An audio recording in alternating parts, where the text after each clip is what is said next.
جو کوئی شخص اللہ کی راہ میں خرچ کرتا ہے اور جو کوئی شخص اللہ سے ڈر جاتا ہے اور وہ حسنہ یعنی اچھائی کی تصدیق کرتا ہے، اور اچھائی سے مراد ایمانیات سے لے کر دین اسلام کی تمام بنیادوں سے لے کر آخری چھوٹے سے عمل تک سب چیزیں اس میں شامل ہیں کہ دین اسلام کی ایک ایک بات کی وہ تصدیق کرتا ہے، فَسَنُيَسِّرُهُ لِلْيُسْرَىٰ، اللہ فرماتے ہیں ہم اس کے لیے پھر نیکی کے راستے کو آسان کر دیں۔ جو نیکی کے راستے پہ چلنے کی کوشش کرتا ہے ہم اس کے لیے نیکی کے راستے کو آسان بنا دیتے ہیں اور گناہ کے راستے کو مشکل کر دیتے ہیں۔ واقعی ایسے ہوتا ہے ہمارے معاشرے کے اندر، جن لوگوں کے اندر یہ تین اوصاف جمع ہوں، جو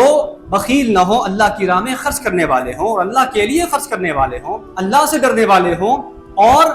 ایمانیات کی، توحید کی، عقائد کی ہر ایک ایک معاملے میں تصدیق کرنے والے ہوں، اور یہ ساری باتیں جو کرنے والے جن کے اندر یہ ساری صفات پائی جاتی ہوں، اللہ تعالیٰ ان کے لیے نیکی کو بہت آسان بنا دیتا ہے۔ اور ایسے لوگوں کے لیے گناہ کرنا بڑا مشکل ہوتا ہے، گناہ کرتے ہی پریشان ہو جاتے ہیں۔ پہلی بات ہے گناہ کی طرف رخ مڑتا ہی نہیں ہے، اگر مڑ جائے، غلطی ہو بھی جائے تو فوراً کیا کرتے ہیں؟ استغفار کر لیں۔